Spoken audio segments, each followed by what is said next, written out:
There are no clocks in the bunker, just electric hums, the crackle of static, and the slow, muffled collapse of the world above. My name is Emil Keller. I was 26 years old in April 1945.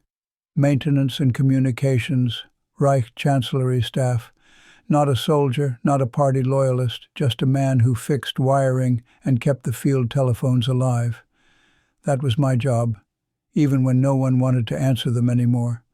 I was assigned to the Führerbunker on April 10th, about 2 weeks before everything ended. By then, the Soviets had already crossed the Oder. You could hear the artillery from the surface stairwell. It sounded like thunder with rhythm. Berlin was already burning when I stepped through the reinforced steel doors. I expected order. I found decay. The lights buzzed unevenly. The ventilation coughed and wheezed. The corridor walls dripped condensation like the bunker itself was sweating. But what I remember most is the smell, a mix of cigarette smoke, stale coffee, engine oil, and fear. That smell never left. There were maybe 40 or 50 people down there when I arrived, guards, secretaries, officers, cooks, messengers. Most of them walked quickly and spoke quietly, like they were trying not to wake a sleeping giant. You didn't raise your voice. You didn't laugh too loudly, not in those halls. I was assigned quarters near the lower generator room, just 2 floors down from Hitler's personal suite. I passed it once. Steel door, heavy frame, 2 SS guards outside who didn't blink. I never saw inside, but I saw him. Hitler. The first time was in the corridor on April 13th, I think. He came out of his conference room flanked by Bormann and Goebbels, moving slowly, head twitching with each step. He looked smaller than I expected, frail. His uniform hung off him like it belonged to someone else. His eyes didn't scan people, they skipped over us like we were scenery. Behind him was Eva Braun, dressed immaculately as always. She smiled at me, not warmly, more like a habit, a hostess smile, the kind you practice. It disappeared as quickly as it came. We all saluted. He didn't return it. The bunker was divided in strange ways.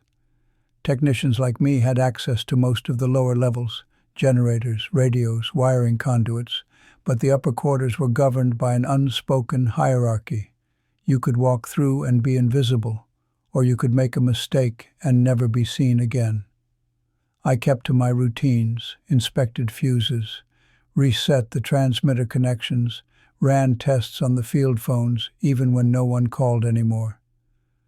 One night, April 16th, I think, I caught a snippet of conversation through a cracked door. 2 officers, one drunk, one quiet. The drunk one was laughing. "They say the Soviets are at the Silo Heights," he slurred, "that they'll reach the Tiergarten in a week. I hope they do. I've run out of clean socks." The other didn't laugh, just poured another drink. That's what it was like. A strange dance between denial and despair. Some pretended the Reich would rise again. Others knew we were already ghosts. One evening, I shared a smoke with a radio operator named Helmut. He'd been there since January. He told me the Führer hadn't left the bunker in weeks, that his briefings were getting shorter, quieter, that sometimes Hitler would stare at maps for hours without speaking, as if trying to will the cities back into place. I didn't know what to say, so we smoked in silence and watched the dust settle on the empty phones. Outside, the city was disintegrating. The shelling grew louder by the hour. Sometimes the lights flickered when a blast landed close. You could feel it in your bones. The concrete trembled like it was remembering something. Still, the orders kept coming. Still, we repaired what we could. Still, the men in the upper hallways spoke of counterattacks that would never come. And beneath it all, the bunker hummed on, a machine refusing to die, a mausoleum with its heart still beating. Sometimes I wondered if we were buried already, if the war had ended and we just hadn't heard the news yet. Then the phones rang, just once, April 20th, Hitler's birthday. The Führer was turning 56. Eva had arranged champagne. They played music on a scratchy gramophone. I watched through the doorway as high-ranking officers toasted with stiff smiles. The city shook overhead, and below, in the belly of the Third Reich, we drank to a man who no longer looked human, and a future none of us believed in. On April 20th, Hitler turned 56. We pretended it mattered. Upstairs, in the upper conference room, what the secretaries mockingly called the throne chamber, they hung up garlands. Eva Braun insisted on it. She had the SS guards retrieve flowers from the Tiergarten, what little hadn't been crushed under artillery. I watched her pass me in the corridor, carrying a small cake. It was lopsided. I don't know where they found eggs. Maybe someone traded morphine for flour. The bunker was full of guests that day. General Krebs, Bormann, Goebbels, and Magda, Jodl, and even that wretched Fegelein, who always strutted like the war didn't apply to him. They all lined up in that narrow hallway outside Hitler's chamber, waiting to give their birthday congratulations like schoolchildren queued for punishment. The mood was surreal. There were smiles, but they floated above the faces, not anchored in anything real.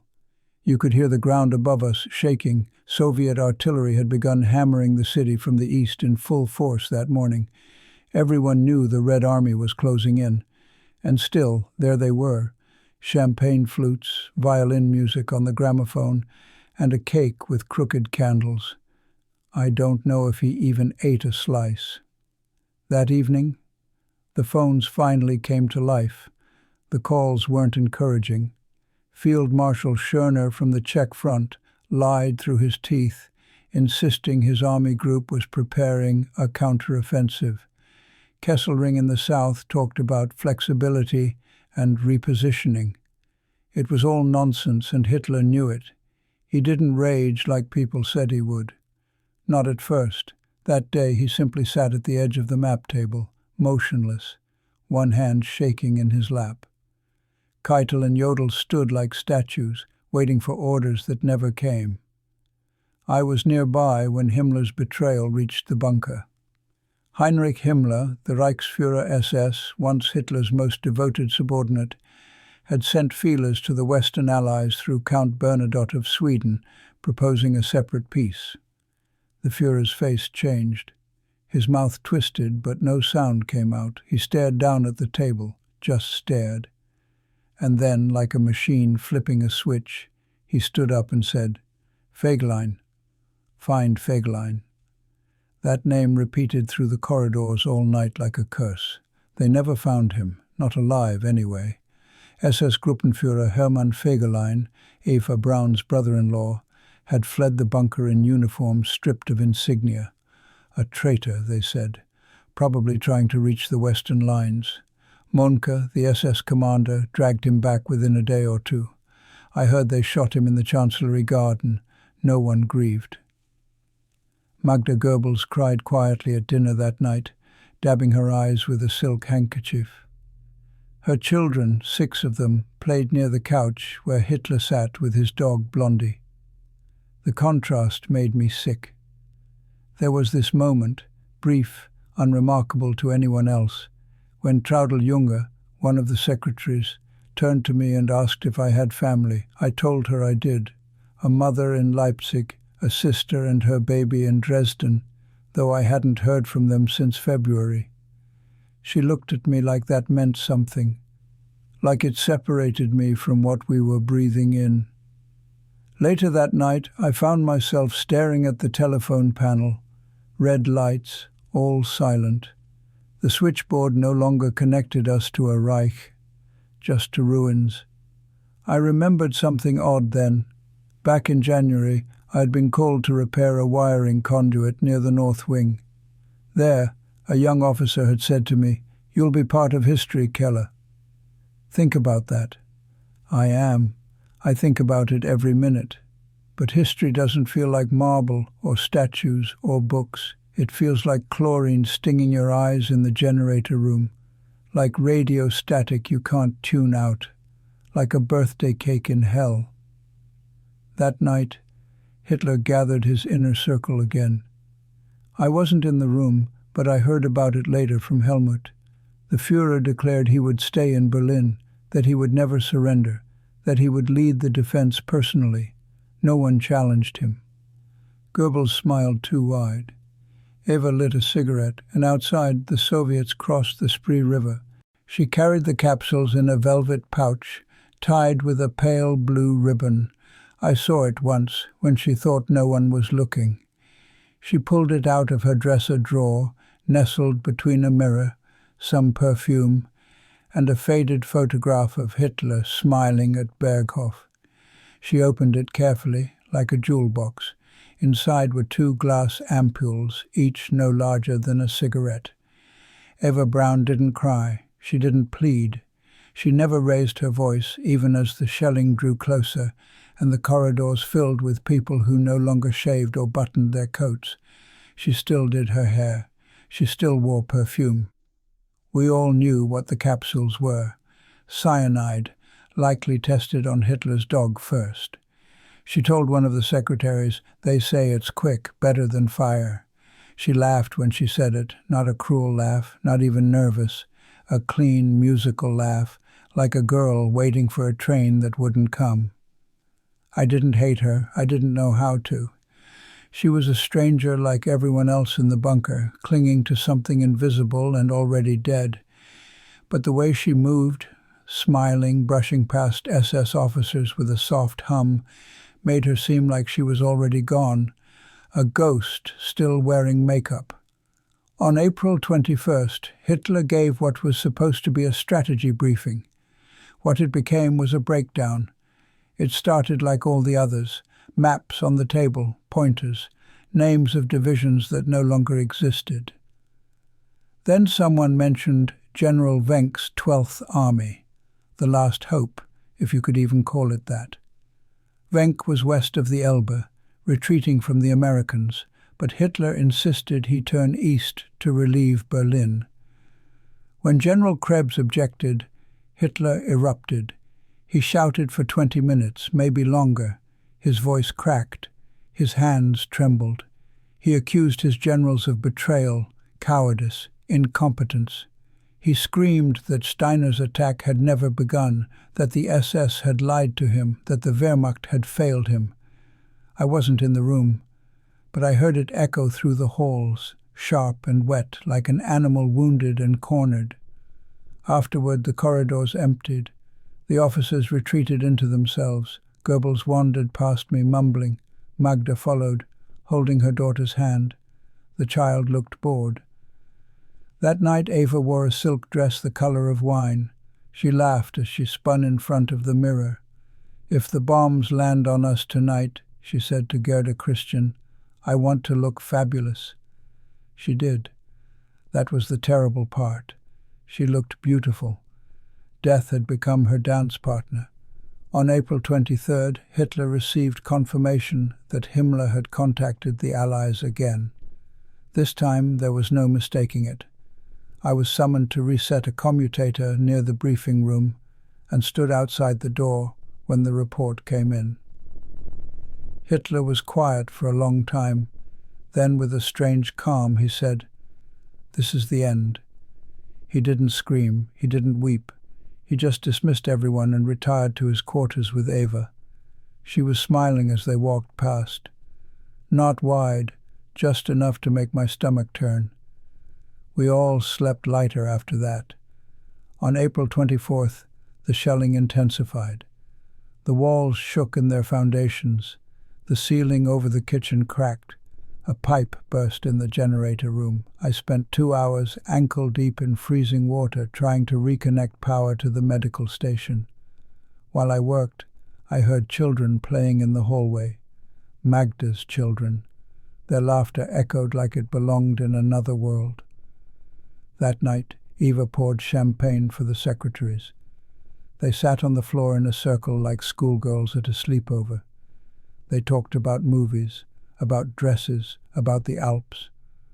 One said she missed apricot jam, another said she missed her cat. Eva said, "I think dying down here is better than living up there." No one responded. Later, I passed by her quarters again. She was brushing her hair, long, golden, soft. The velvet pouch sat on the table beside her. She caught my eye and said, "Don't worry, it's not for tonight." Then she smiled. That same smile, not mad, not terrified, just practiced, the cyanide kind. By the 25th, the bunker was full of ghosts who hadn't yet died.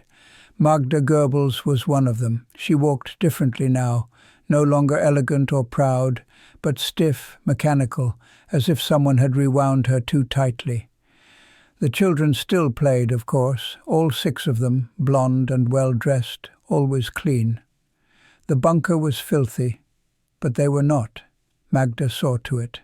They were her treasures, her porcelain army. Everyone knew what she intended. No one said it.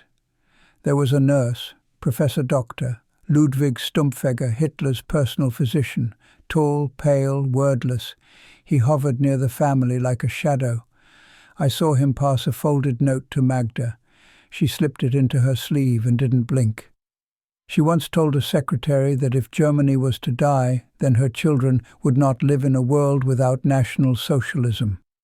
That was the language of the damned, the kind that wraps murder in velvet. I passed the Goebbels' quarters that evening, carrying a spare fuse box. The youngest daughter, Haida, was sitting cross-legged on the floor with a stuffed bear, singing softly to herself. I froze when I heard it, not the song, but the quiet joy in it. Somewhere deeper in the bunker, a Soviet shell struck. The walls shook, plaster cracked. Haida didn't flinch. Magda stepped into the hallway, saw me, and smiled as if we were neighbors meeting at the bakery. "Children sleep better with routine," she said, "even in war." Even in war. That night, April 25th, the remaining field lines failed. The Soviets had cut through Berlin's last arteries. Only sporadic radio contact remained. My station was full of dying lights, as if the bunker itself had begun to lose the will to communicate. I sat with Helmut, the radio operator, and we played a game. Name a city, and then name the last person you knew there. "Hamburg," he said. "My cousin Albrecht," I replied, "gone." "Cologne," I said. "My sister," he said, "also gone." "Vienna." "Never met anyone who lived in Vienna." We both laughed. It was the only sound for 5 minutes. On April 26th, Hitler refused to leave his quarters. He issued orders that made no sense, imaginary divisions moving on non-existent fronts. He still believed General Wenck would break through, or perhaps he didn't. Perhaps he was only speaking to the version of himself that lived in the portraits. Meanwhile, Magda stayed with the children. She didn't leave their room for most of the day. I heard later that she asked the secretaries to help dress them nicely. White nightgowns, ribbons in their hair. She brushed each one's hair, gave them tea, and told them they'd be going on a trip soon. To where? No one asked.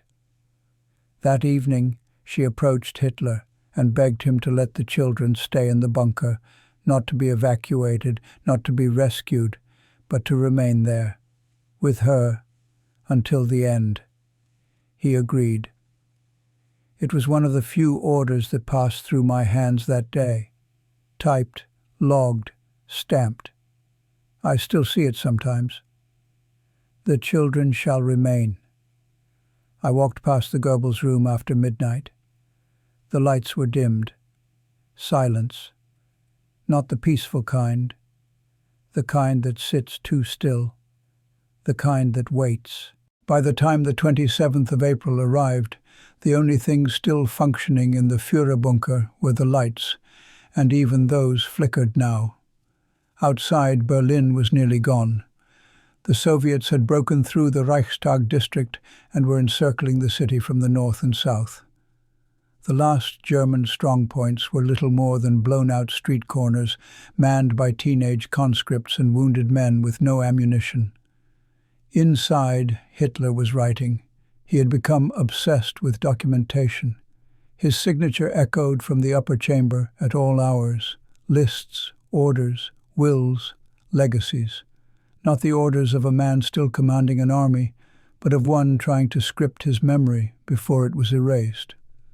That morning, I was called up by Bormann's adjutant to help patch a blown switchboard in the briefing room. A small fire had taken out part of the communications relay the night before. While I worked, I overheard the Führer dictating to his secretary, Traudl Junge. His voice was hoarse, clipped. He was composing what he called his political testament. In it, he denounced Himmler as a traitor, expelled Göring from all offices of state, and declared Grand Admiral Dönitz his successor. He named Goebbels as Reich Chancellor, though we all knew the man wouldn't live long enough to wear the uniform. When Junge hesitated, he barked at her, "Write." She did. Her pen scratched faster. I wasn't supposed to be there, but no one noticed me. By then, uniforms were stained, hair uncombed, boots cracked. The bunker was full of hollow men walking toward the end with dry mouths and shaking hands. If anyone noticed a technician crouched near a broken cable, they didn't care. Hitler had changed physically. His left hand now trembled constantly, sometimes tucked behind his back to hide it. His walk had become a shuffle. He leaned heavily on furniture when he stood. His eyes, once described to me by a courier as electric, were sunken and cloudy. He blinked too often. That night, April 27th, word came through the broken comms that the Soviets had entered the Tiergarten, less than a kilometer away. A Red Army reconnaissance unit had been spotted just east of the Brandenburg Gate. When General Krebs relayed the information to Hitler, the room fell into complete silence. I saw Eva Braun for the first time that day without lipstick. She had tied her hair back. No pearls, no perfume. She looked 10 years older, and yet she held his hand, not like a lover, more like a nurse trying to guide a sleepwalker back to bed. Hitler continued writing that night. When I passed the briefing room, he was still hunched over the table. Blondie, his shepherd, curled at his feet. He scratched something with a fountain pen, an addendum, perhaps, or simply another line about betrayal. He no longer trusted anyone, except Eva, and perhaps Goebbels, though even he had begun to tremble when asked direct questions. On April 28th, 2 things happened. First, word arrived, somehow through garbled radio, that Mussolini had been captured by partisans in Italy. Not just captured, executed, shot, hanged upside down in a Milan square beside his mistress, his body desecrated. Hitler read the report aloud in the conference room. He held the page with both hands, gripping it so tightly it crumpled. When he finished, he didn't speak. He dropped the paper and stared at the floor. Then he said, "I will not suffer that indignity." He ordered SS Dr. Stumpfegger to bring the cyanide capsules. Then he ordered that Blondie be tested first. I wasn't there when they did it, but Helmut told me he watched through the doorway. The dog yelped once, then silence. That was the second thing. By the evening, Hitler summoned Traudl Junge, Gerda Christian, and the others to take final dictation. In it, he stated again his refusal to surrender. He thanked the German people. He blamed the Jews. I knew, as did everyone, that this was not a legacy. It was a dirge. Before dismissing them, he looked at the secretaries and said, "You are free to leave." No one did. That night, Magda Goebbels approached the Führer and asked permission for a quiet death for her children. He nodded. There were no more orders after that, just quiet footsteps in long, dead corridors, scratching pens, the distant echo of Soviet shells cracking the bones of the city, and the scent of bitter almonds beginning to rise. On the morning of April 29th, someone lit a cigarette and said, "Well, I suppose this is the last Sunday we'll ever have." Nobody laughed. The bunker had turned silent again. Not the silence of discipline or secrecy, but the deep, strange hush of people preparing for something they couldn't articulate. It reminded me of the quiet before a funeral procession. You speak in whispers, not because you have to, but because anything louder feels disrespectful. The Goebbels children no longer played in the halls. Their quarters were closed, and Magda didn't come out. When someone knocked, she responded gently, "We're resting." We all knew she was waiting, for permission, for resolve, or simply for the end to arrive so she wouldn't have to choose. That morning, Adolf Hitler married Eva Braun in a small room just behind the conference area. I wasn't present, of course.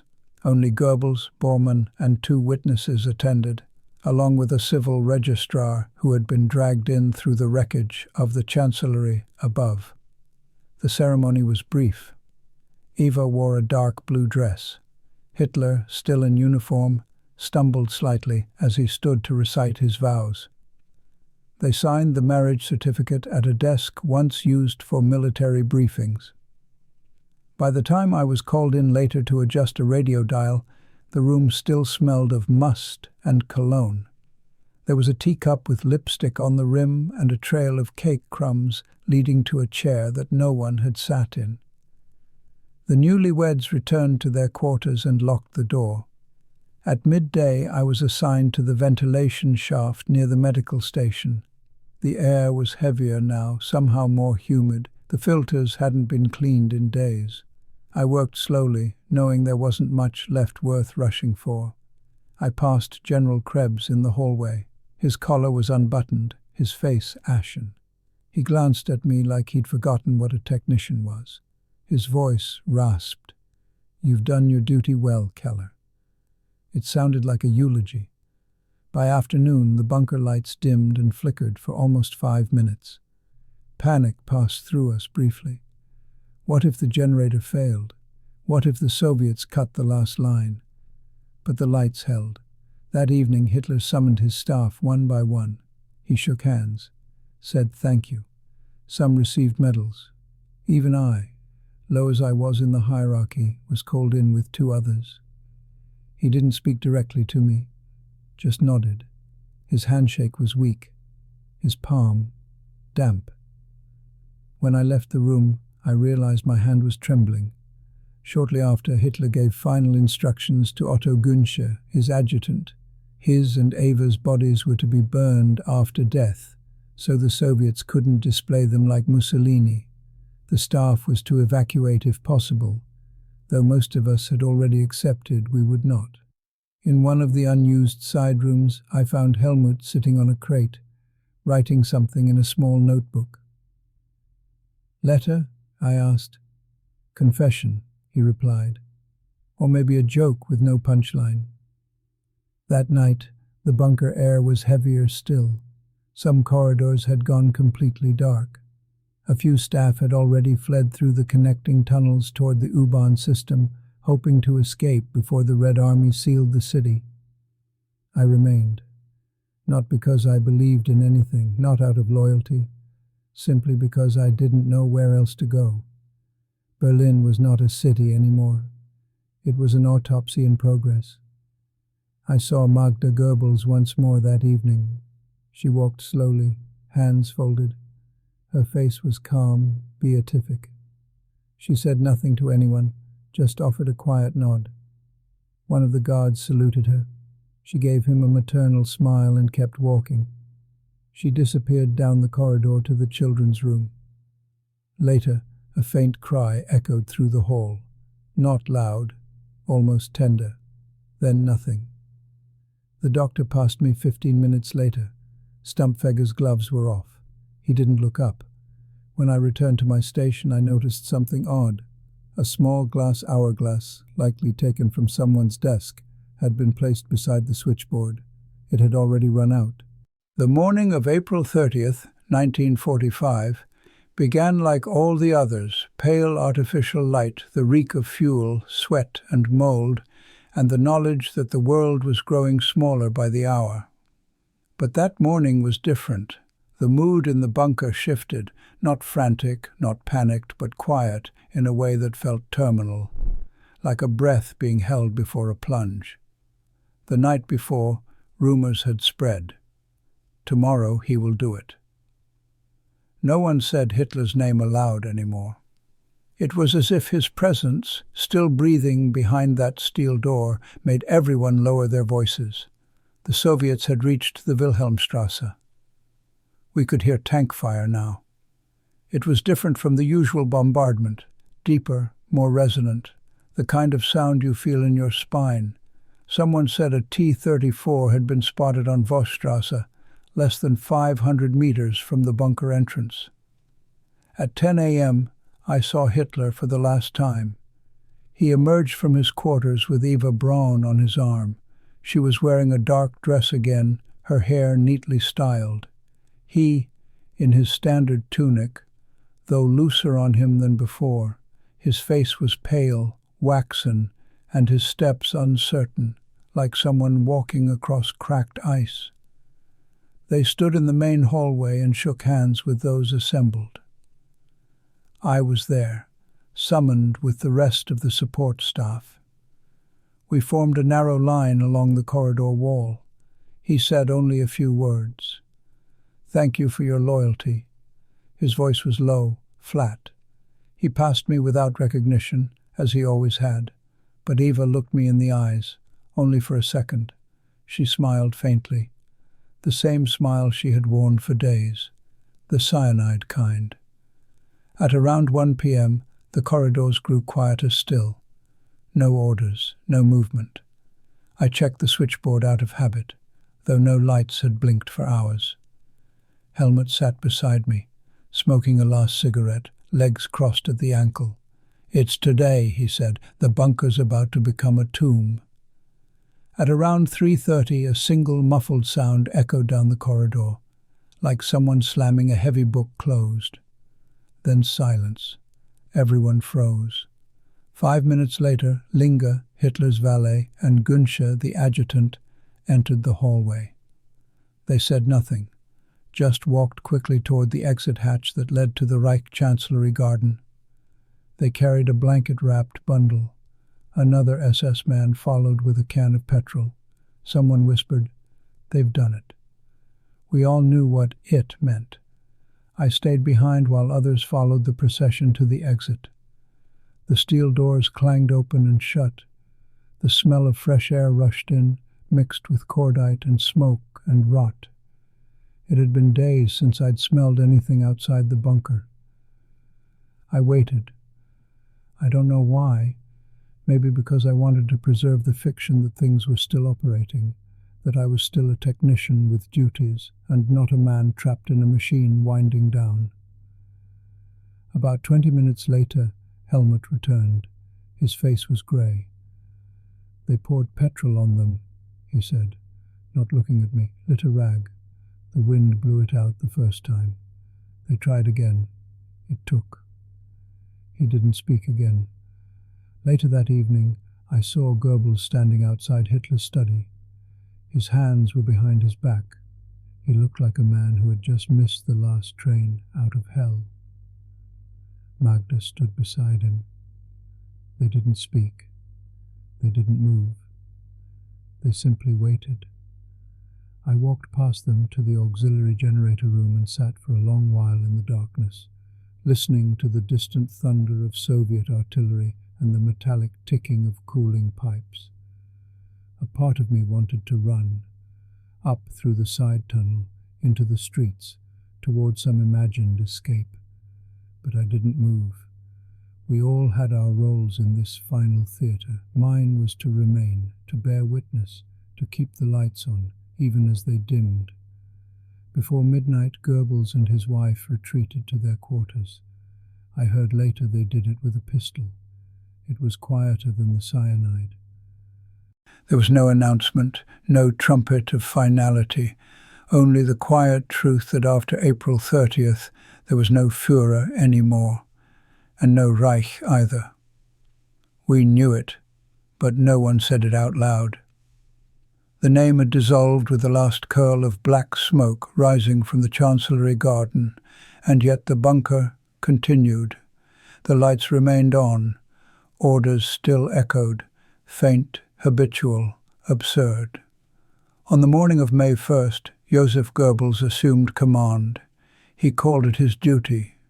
There was no ceremony, no insignia change, just a man with bloodless eyes, giving speeches to an audience that didn't believe in the script anymore.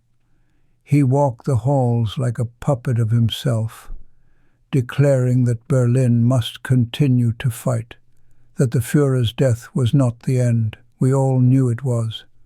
The Soviet artillery was no longer distant. Every impact was a footstep. The Reichstag was under siege. Zhukov's forces were 2 blocks away. Still, Goebbels issued statements. Still, General Krebs attempted to negotiate with the Soviets. A failed truce meeting in the afternoon. Zhukov rejected it. Total surrender or nothing. That evening, I walked to the mess quarters, now nearly empty. Rations had run out 2 days ago. Someone had scrawled on the wall in coal, "Wir sind Asche, we are ash." It felt true. There was a quiet exodus underway. Men began slipping through the side corridors in pairs and threes, officers, clerks, even nurses, through the U-Bahn tunnel beneath the Kaiserhof. They left quietly, not speaking, as if afraid of disturbing the dead. I considered going too, but I stayed. I don't know why. Habit, maybe. Or cowardice. In the late evening, I was summoned by Günsche, Hitler's adjutant, to help retrieve items from the upper communication station. While we climbed the staircase toward the ruins of the Chancellery, I felt each footstep like a heartbeat. Smoke filled the hallways. The roof had partially collapsed. Rain dripped through shattered stone. Papers fluttered across the floor like broken wings. What had once been the center of a continent-spanning regime was now a mausoleum of wires, soot, and silence. From a broken window I glimpsed the garden, scorched earth, blackened walls. The spot where the bodies had been burned was now just a damp smear in the soil. No sign of a grave, no sign of a leader, just ash and wind. Günsche handed me a satchel of cables, muttered something about cleaning the record, and disappeared down the hall. I never saw him again. That night I returned to my post and sat beside the silent switchboard. Helmut was gone, left a note on the console. "Keller, you're the last man. Turn out the lights." Around 10:30 p.m., I passed the Goebbels suite. The door was open. Their bodies were slumped near the doorway, Joseph's legs folded unnaturally, his wife crumpled beside him. She was still in her house coat. The pistol lay between them. Smoke clung to the ceiling like it hadn't decided whether to leave. I turned away. No prayers, no salutes, just footsteps down a corridor that felt too long. I didn't sleep that night. I sat beside the emergency generator and watched the gauges dip lower. The lights above flickered. The temperature had dropped. I wrapped myself in a blanket, still in my technician's overalls, and thought of home. Leipzig, my mother's garden, the smell of lilac. I hadn't seen it in 3 years. Would she know I was alive? Would she want me to be? As midnight passed, I realized the bunker was nearly empty. The high command was dead. The secretaries had vanished. The guards were few and nervy. No one gave orders anymore. We had entered a new phase, not war, not surrender, just waiting for someone else to declare what came next.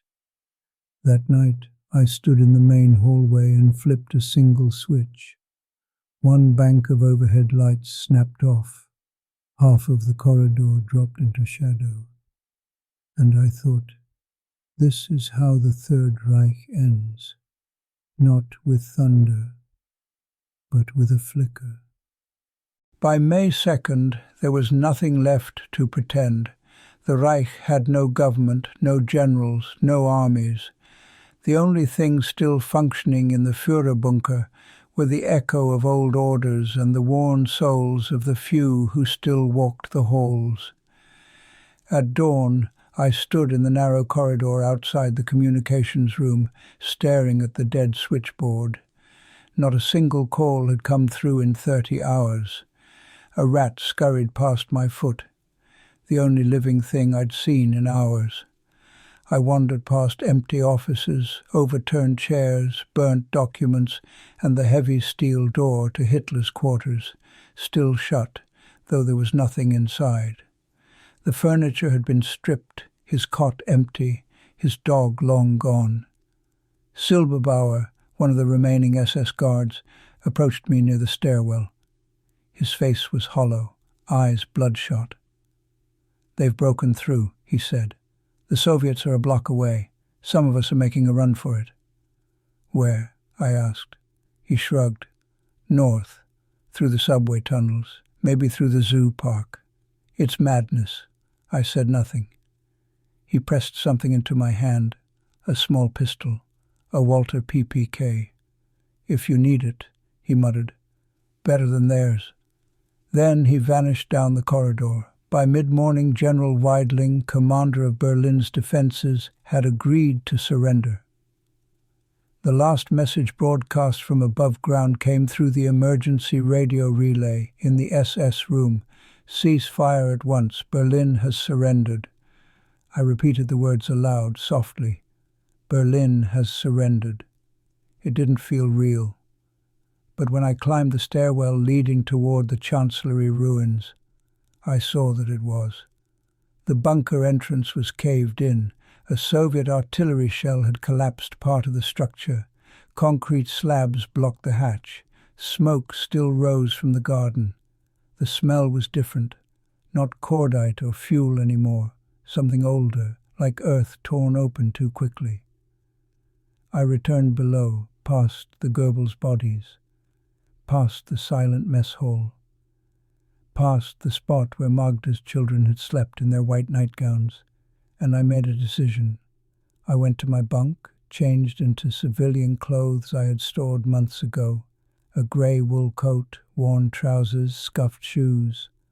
I took only what I could carry, a small rucksack, a half-used notebook, and the pistol. I did not look back at my locker, my workstation, or the badge clipped to my lapel. That man no longer existed. I met two others in the Western Access Tunnel, men I barely knew, both in Wehrmacht uniform but stripped of insignia. One said his name was Hartmann, the other didn't speak. We nodded. That was enough. Together, we pried open the old sewer grate and crawled through foul water and broken concrete into the city's underbelly. Berlin, in those final days, was a wound. The streets were smeared with soot and glass. Trees stood like black skeletons. Buildings leaned sideways or lay collapsed like old men. A tram sat frozen on the tracks, its roof missing, its interior charred. No one rode it anymore. We kept to the alleyways, heads down. Once we passed a group of civilians, 4 women and a boy, eyes sunken, dragging a cart with nothing in it. They didn't look at us. We were ghosts to them, and they were ghosts to us. We slept that night in the ruins of a post office. I used my coat as a blanket, curled in the shadow of what had once been a sorting desk. Outside, the Soviet patrols moved like whispers, organized, relentless. In the distance, I saw a red flag being raised over the Reichstag. It fluttered without pride, just finality. We didn't speak much. No one wanted to recount what we had seen. But as I drifted into a shallow, fevered sleep, I thought of the switchboard. How for weeks I had waited for someone to call. And now that the world had gone silent, I found myself longing for even a false voice to crackle through the static and say, "You may come home now." I survived. That, more than anything, is the sentence I still struggle to understand. After Berlin fell, I slipped through the ruins with forged papers and silence. The Soviets caught me twice, once near Wedding, once crossing the Elbe, but I said I was a factory worker. No one questioned a quiet man with oil-stained hands and nothing in his pockets. In July, I made it to Leipzig. My mother was gone. The building where she lived had collapsed under Allied bombs in March. The neighbors said it was quick. The stairwell vanished in a flash of white light. I found my sister Irma in a camp outside Halle, where displaced women and orphans waited behind barbed wire and hunger. She looked older. Her son had died of pneumonia. We didn't speak about the war, only about tea and bread, and how long it would be until winter. I never told her where I'd been. For a while I worked in a coal yard, then in a power station, always maintenance, always beneath things. No one looked too closely at the man who kept the wires from sparking. In 1946, a Soviet officer came to question me. He asked about the bunker. I told him I had been a minor technician, that I hadn't spoken to the Führer, that I had fixed switches and nothing more. He asked what I had seen. I said, dust. Silence, nothing else. He stared at me for a long time, then let me go. I never knew if he believed me. The years passed. Germany was split in two. I lived in the east, watched the signs change, watched the flags change, watched the uniforms change. Some people built new lives. Some clung to old ones. Some drank until the years blurred into silence.